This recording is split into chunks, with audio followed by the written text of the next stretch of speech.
Assalamualaikum warahmatullahi wabarakatuh. Perkenalkan, nama saya Muhammad Alpino dengan NIM 2004218. Dalam kesempatan kali ini saya ingin mempresentasikan hasil tugas saya dalam tugas 5 dalam mata kuliah Sistem Informasi Manajemen dengan dosen pengampu Ibu Yulia Anuselina SIP MAP.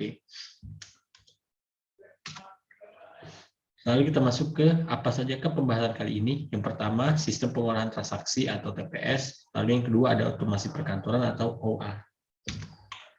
Kita masuk ke sistem pengolahan transaksi, yang mana merupakan sistem yang menjadi pintu utama dalam pengumpulan dan pengolahan data pada suatu organisasi. Sistem yang berinteraksi langsung dengan sumber data adalah sistem pengolahan transaksi, di mana data transaksi sehari-hari yang mendukung operasional organisasi dilakukan. Lalu ada tugas utama pengolahan transaksi, yaitu mengumpulkan dan mempersiapkan data untuk keperluan sistem informasi yang lain di dalam organisasi, misalnya untuk kebutuhan sistem informasi manajemen atau kebutuhan sistem informasi eksekutif. Lalu ada alasan adanya sistem pengolahan transaksi, yaitu pengumpulan yang pertama, pengumpulan data. Setiap organisasi yang berinteraksi langsung dengan lingkungannya dalam penyediaan jasa dan produk pasti memerlukan sistem yang mengumpulkan data transaksi yang bersumber dari lingkungan. Lalu ada manipulasi data, yang merupakan data transaksi yang dikumpulkan biasanya diolah terlebih dahulu sebelum disajikan sebagai informasi untuk keperluan bagian-bagian dalam organisasi atau menjadi bahan masukan sistem informasi yang lebih tinggi. Lalu yang ketiga ada penyimpanan data. Data transaksi harus disimpan dan dipelihara sehingga selalu siap memenuhi kebutuhan para pengguna. Lalu yang keempat, penyiapan dokumen. Beberapa dokumen laporan harus disiapkan untuk memenuhi keperluan unit-unit kerja dalam organisasi. Lalu ada karakteristik sistem pengolahan transaksi. Yang pertama, volume data yang diproses relatif sangat besar. Lalu kapasitas penyimpanan data tentu sangat besar mengikuti volume data yang diproses. Ketiga, kecepatan pengolahan diperlukan sangat tinggi agar data yang banyak bisa diproses dalam waktu singkat. Yang keempat, sumber data umumnya internal dan keluarannya umumnya untuk keperluan internal. Lalu yang kelima, pengolahan data biasa dilakukan periodik, harian, mingguan, bulanan, dan sebagainya. Yang keenam, orientasi data yang dikumpulkan umumnya mengacu pada data masa lalu. Yang ketujuh, masukan dan keluaran terstruktur data di format menurut suatu standar. Lalu yang terakhir, komputasi tidak terlalu rumit. Lalu ada jenis sistem pengolahan transaksi. Yang pertama, pemrosesan tumpuk atau batch processing. Data ditumpuk dulu dalam rentang waktu tertentu, baru kemudian diproses. Misalnya, data dikumpulkan antara jam 8 pagi sampai jam 12 siang, kemudian diproses mulai jam 2 siang sampai jam 5 sore. Lalu ada pemrograman seketika, online ataupun online processing. Data yang diperoleh dari sumber data langsung diproses pada saat diterima. Yang mungkin terjadi adalah antrian data untuk menunggu giliran. Misalnya pemrosesan yang dilakukan pada saat melakukan transaksi online di depan teller bank.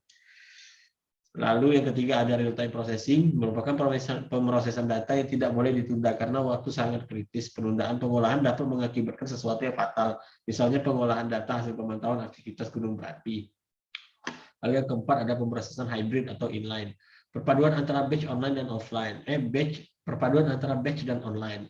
Misalnya antara pengolahan transaksi supermarket di mana transaksi penjualan melalui pos atau point on sale langsung dilakukan online. Tapi pengolahan lebih lanjut tentang persediaan barang dilakukan setiap jam 10 malam. Lalu kita masuk ke otonomi perkantoran yang merupakan Lalu kita masuk ke otomasi perkantoran yang merupakan penggunaan alat elektronik yang digunakan untuk memudahkan komunikasi formal dan informal, terutama yang berkaitan dengan komunikasi informal dengan orang-orang di dalam dan di luar perusahaan atau organisasi. Konsep otomasi perkantoran, yang pertama proses-proses yang terjadi di kantor seperti halnya dengan proses manufaktur selalu mengarah ke otomatisasi. Otomatisasi perkantoran berevolusi dari aplikasi-aplikasi yang terpisah tanpa rencana menuju aplikasi yang terjangkau dan terpadu, tentu sesuai dengan perkembangan. Lalu otomatisasi perkantoran memberikan keuntungan yang lebih baik melalui pengambilan keputusan yang lebih baik. Lalu yang terakhir otomatisasi perkantoran sebagai pelengkap bagi metode komunikasi tradisional, bukan sebagai pengganti. Lalu kita masuk ke tujuan otomasi perkantoran. Yang pertama, penggabungan dan penerapan teknologi. Kedua, mempengaruhi proses pelaksanaan pekerjaan di kantor, meningkatkan produktivitas dan efektivitas pekerjaan. Otomatisasi perkantoran memberikan kemampuan antara manajer untuk saling melakukan komunikasi dengan lebih baik dalam memecahkan suatu masalah. Lalu yang terakhir, peningkatan komunikasi dapat menghasilkan keputusan yang lebih baik dan lebih cepat.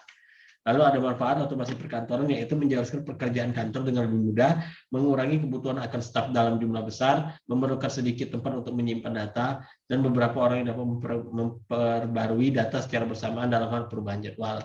Lalu kita masuk ke kategori penggunaan otomasi perkantoran. Yang pertama yaitu manajer, yang merupakan orang yang bertanggung jawab dalam mengelola sumber daya perusahaan termasuk terutama SDM. Lalu kategori pengguna yang kedua yaitu profesional. Profesional tidak mengelola orang, tetapi menyumbangkan keahlian khususnya. Misalnya pembeli, wiraniaga, dan asisten staf khususnya manajer dan profesional kerja bersama dikenal sebagai pekerja terdidik. Lalu ada sekretaris, biasanya ditugaskan pada pekerja yang terdidik tertentu untuk melaksanakan berbagai tugas seperti menangani korespondensi, menjawab telepon, dan mengatur jadwal pertemuan. Lalu ada yang terakhir pegawai administratif, yaitu melaksanakan tugas-tugas untuk sekretaris seperti mengoperasikan mesin fotokopi, menyusun dokumen, dan menyimpan dokumen. Lalu jenis otomasi perkantoran terdiri satu pengolah kata adalah penggunaan suatu peralatan elektronik secara otomatis dapat melakukan beberapa macam tugas yang dibutuhkan untuk membuat satu dokumen ketik maupun cetak. Contohnya yaitu Microsoft Word.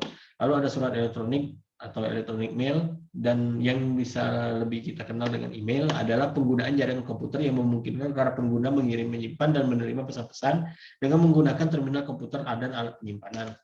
Lalu ada voicemail, sama dengan elektronik mail, perbedaan mengirimkan pesan dengan mengucapkan pesan tersebut melalui telepon dan bukan mengetiknya. Dapat menggunakan telepon untuk memanggil pesan yang telah dikirimkan. Lalu ada electronic calendaring, adalah penggunaan jaringan komputer untuk menyimpan dan memanggil acara yang telah ditetapkan oleh manajer yang bersifat khusus di antara aplikasi otomasi kantor.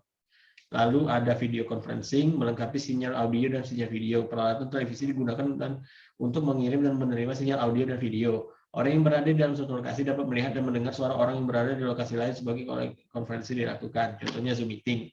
Lalu ada computer conferencing, adalah penggunaan jaringan komputer yang memberi kemampuan seseorang untuk melakukan pertukaran informasi selama proses terjadinya konferensi.